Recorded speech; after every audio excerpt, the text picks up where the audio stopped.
Assalamualaikum warahmatullahi wabarakatuh. Channel ini membahas tentang dimensi sejarah Indonesia. Materi video ini diambil dari berbagai sumber. Buang energi negatif dan ambil sisi positifnya. Selamat menyaksikan. Sabdo Palondan Noyo Genggong, dua abdi kinasihan para raja Majapahit sepanjang era. Telah banyak berseliweran kabar, informasi, cerita, legenda, dan hikayat tentang keberadaan abdi dalam keraton Majapahit yang bernama Sabdo Palondan Noyo Genggong. Dari yang bersifat sangat halus hingga yang berisi sumpah serapah yang bersangkutan di era runtuhnya Majapahit. Belum lagi terbitnya saduran buku-buku baik berupa ajaran atau ramalan yang mengatasnamakan dua abdi ini. Tetapi semuanya tidak dapat menunjukkan rujukan asli dari sumber ceritanya. Sesungguhnya penokohan abdi dalam yang bernama Sabdo Palondan Noyo Genggong itu adalah nyata dan ada. Akan tetapi masyarakat luas telah tercuci otaknya dengan pola pikir mistis, telah menganggap tokoh ini adalah sejenis makhluk gaib berjenjang dewata dan mempunyai umur yang abadi. Dan semuanya bertolak belakang dengan penjelasan apa yang saya terima selama ini. Hal itu tidak lepas dari kebiasaan saya untuk mendebat atau dalam batasan santun kepada petunjuk leluhur yang saya anggap tidak bisa saya pahami lewat akal, pikiran maupun hati nurani. Sehingga para leluhur yang memberi petunjuk berkenan menjelaskan secara lebih terinci guna memberi pemahaman akal dan nurani saya. Sabdo Palondan Noyo Genggong belum dikenal di masa pemerintahan raja pertama Sang Ramawijaya yang berabhiseka Sri Kertarajasa Jayawardhana maupun raja kedua Dyah Jaya Negara yang berabhiseka Sri Sundara Pandyadewa Adiswara. Di masa itu sang abdi dalam yang melekat pada keluarga raja adalah Sang Sapu Angin dan Sang Sapu Jagat. Dalam konteks ini nama sesungguhnya dari abdi raja tersebut bukanlah itu. Gelar tersebut lebih dekat pada sifat perilaku sang abdi. Sapu Jagat berkonotasi sapu yang membersihkan atau yang mengatasi. Dan jagat masalah-masalah yang bersifat keduniawian. Jadi sang Sapu Jagat adalah seorang abdi yang piawai dalam ilmu keduniawian dan kanuragan. Sedangkan Sapu Angin berkonotasi sapu yang membersihkan atau yang mengatasi. Dan angin adalah masalah-masalah yang bersifat spiritual atau kebatinan. Jadi sang Sapu Angin adalah seorang abdi yang piawai dalam hal keagamaan dan spiritual atau kebatinan. Begitu abdi ini menduduki jabatan tersebut, maka nama pribadinya akan ditinggalkan dan memakai gelar barunya sebagai Sang Sapu Angin dan Sang Sapu Jagat. Hal ini dapat Anda buktikan bila mengunjungi Sitinggil Majapahit. Di belakang posisi raja, Sri Kertarajasa Jayawardhana dan istri-istrinya, ada bangunan makam Sang Sapu Angin dan Sang Sapu Jagat. Demikian pula lokasi Candi Bajang Ratu, tempat abu jenazah Sri Sundara Pandyadewa Adiswara atau Dyah Jaya Negara di kompleks candi juga ditemui model makam sejenis. Sabdo Palondan Noyo Genggong secara eksplisit baru dikenal pada era pemerintahan Raja ketiga Prabu Sri atau Rani Dyah Tribuwana Wijaya Tunggadewi Maharajasa yang berabhiseka Sri Tribuwana Tunggadewi Maharajasa Jaya Wisnuwardhani. Hal ini atas masukan dari Maharesi Maudara sebagai Mahapatih dalam pura yang merubah karakter sebelumnya menjadi Sabdo Palon dan Noyo Genggong.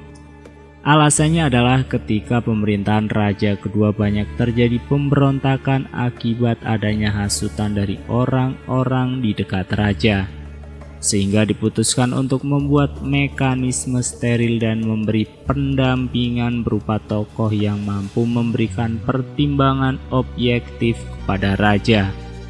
Sedangkan masalah keamanan raja dan keluarganya diserahkan penuh kepada Dharma Putra dan Bayangkara, atau semacam pas pamres dan pasukan khusus pelindung kota raja atau ibu kota. Sama dengan konsep Sang Sapu Angin dan Sang Sapu Jagat, Sabdo Palon dan Noyo Genggong bukanlah nama asli dari sang abdi, tetapi gelar yang diberikan abdi sesuai karakter tugas yang diembannya. Sabdo Palon berkonotasi sabdo berarti seseorang yang memberikan masukan atau ajaran, dan palon adalah kebenaran yang bergema dalam ruang semesta. Jadi Sabdo Palon adalah seseorang abdi yang berani menyuarakan kebenaran kepada raja dan berani menanggung akibatnya. Naya Genggong berkonotasi naya atau nayaka atau seorang abdi, dan genggong mengulang-ulang suara. Jadi Naya Genggong seorang abdi yang berani mengingat raja secara berulang-ulang tentang kebenaran dan berani menanggung akibatnya. Sabdo Palon bereaksi sebagai abdi yang memberikan pertimbangan sebelum raja mengambil tindakan. Sedangkan Naya Genggong adalah abdi yang memberikan teguran apabila raja melakukan kekeliruan dalam berperilaku. Yang luar biasa dari konsep ini adalah Sabdo Palon dan Noyo Genggong diambil dari abdi yang buta huruf, tetapi mempunyai pemahaman yang mendalam atas tugasnya sebagai pihak yang jadi pertimbangan raja. Alasannya, dengan kondisi yang buta huruf akan memperkecil pengaruh dari pihak luar dalam penyampaian pertimbangan ke raja, juga menjadi pertimbangan spiritual bagi raja, bahwa ada seseorang biasa atau bukan bangsawan dan buta huruf pula yang berani menegur raja, dan teguran itu membawa suara kebenaran. Jelas abdi ini adalah makhluk yang mendapat pencerahan dari Tuhan. Maka unsur tertinggi dari dua abdi ini adalah kejujuran, keluguan dan pemahaman yang mendalam atas hukum kebenaran semesta. Itulah kepangkatan abdi dalam yang terdekat dengan Raja Majapahit, yakni Sabdo Palon dan Noyo Genggong. Sabdo Palon dan Noyo Genggong yang pertama kali ada adalah di era kepemimpinan Sri Tribuana Tunggadewi Maharajasa Jayawisnuwardhani. Bisa dibuktikan di petilasan beliau, situs Bre Kahuripan di Dusun Klinterjo, Desa Klinterjo, Kecamatan Soko, Kabupaten Mojokerto. Di sana selain petilasan Maharsi Maudara, juga akan Anda temukan petilasan berupa pelenggahan atau batu tempat duduk dari dua abdi kinasih, yakni Sabdo Palon dan Noyo Genggong. Karena ini konsep struktural kenegaraan di era itu, hal yang sama juga diwarisi oleh raja-raja berikutnya di Majapahit. Itulah sebabnya banyak sekali tersebar petilasan yang berkonotasi Sabdo Palon dan Noyo Genggong. Karena sejumlah beberapa era Raja Majapahit, sebanyak itulah Sabdo Palon dan Noyo Genggong ada. Bila didekati secara spiritual, ada pertanyaan, bisa tidak diasumsikan bahwa Sabdo Palon dan Noyo Genggong adalah makhluk superior pilihan Tuhan guna menjadi pengemban Raja Majapahit? Jawabannya adalah bisa dianggap demikian. Alasannya jujur, memahami hukum semesta, teguh menyuarakan kebenaran, pandai walaupun buta huruf, berasal dari rakyat kebanyakan, tidak silau harta benda maupun jabatan meskipun dengan pengambilan keputusan. Jelas hanya makhluk pilihan yang mampu menduduki derajat ini. Tapi kalau didekati secara mistis bahwa Sabdo Palondano Yogenggong adalah tokoh sekaliber Semar atau Kanjeng Gusti Ratu Kencanasari, jawaban saya tidak seperti itu. Kedudukannya dalam tata krama kegoiban. Malah bisa-bisa orang yang mendapat pangkat Sabdo Palondano Yogenggong itu bisa disusupi kekuatan spiritual Semar atau Kanjeng Gusti Ratu Ayu Kencanasari. Sekarang saya akan membicarakan hal yang sedikit rumit, khususnya era keruntuhan Majapahit pada masa pemerintahan Sri Girindrawardhana. Di banyak buku beredar pada saat ini, tergambar seakan-akan Sabdo Palondano Yogenggong ketika berpisah atau memisahkan diri dengan momongannya atau sang raja mengeluarkan sumpah serapah yang kemudian dikenal luas oleh masyarakat sebagai buku Sabdo Palondano Yogenggong Nagih Janji, yang dikenal pula sebagai Jangka Sabdo Palondano Yogenggong. Saya telah berupaya secara tata lahir maupun tata batin mencari benang merah karya tulis tersebut dengan kenyataan yang ada, tetapi berkali-kali mengalami jalan buntu guna menemukan referensi. Nyatanya malah cenderung mengarah bahwa karya tersebut dilahirkan di era Mataram Islam oleh salah satu pujangga keratonnya.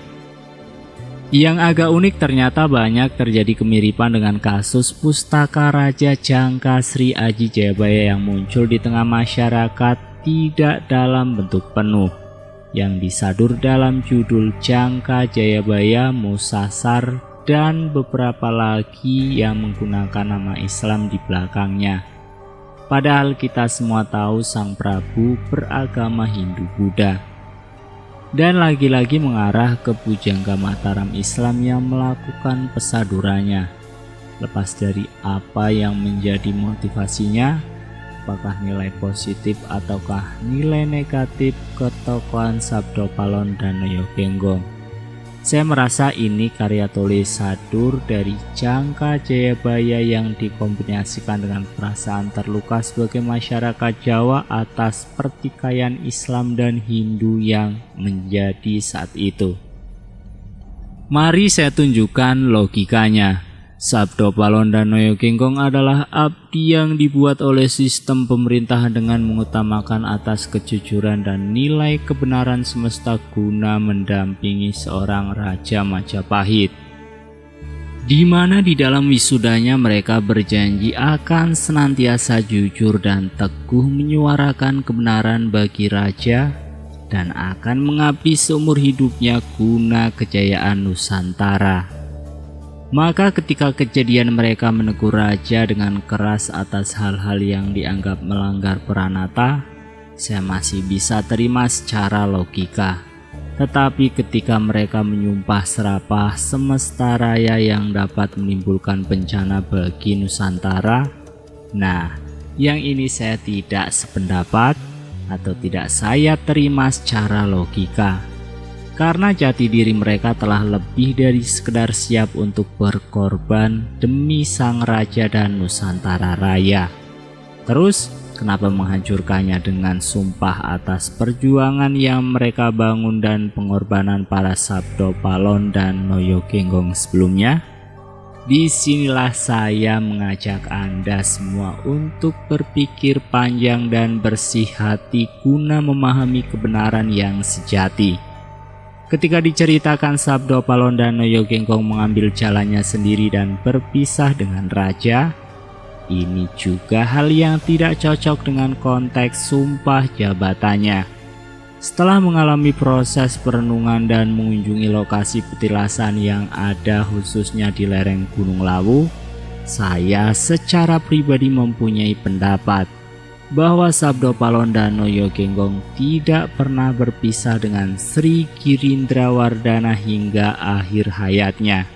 Banyak jejak kebersamaan para beliau dalam pengungsian di telatah kekuasaan Brimataram atau sepupu-sepuh sang raja dari Pengging, pantai di pesisir selatan Gunung Kidul, Wonogiri, lereng Lawu, dan puncak Lawu.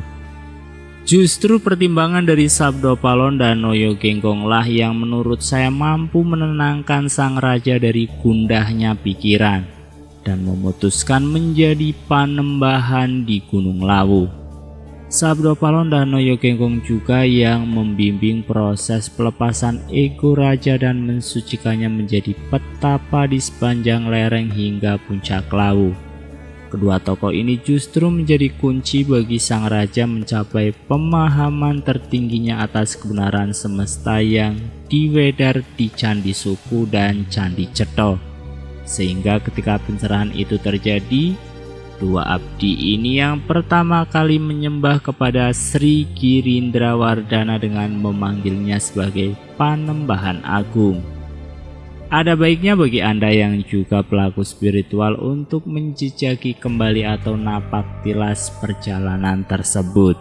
Setelah itu simpulkan sendiri, apakah saat itu Sabdo Palon dan Noyo Genggong berpisah ataukah masih tetap bersama-sama dengan momongannya. Demikian hal yang bisa saya sampaikan. Menurut pemahaman akal dan budi saya setelah mempelajari adat istiadat Wilwatikta atau Majapahit dan melakukan napak tilas berbagai lokasi peninggalan leluhur. Apabila ada perbedaan pandangan dengan Anda sekalian, saya berharap tidak mengurangi kesucian niat Anda maupun saya dalam berbakti kepada Ibu Pertiwi.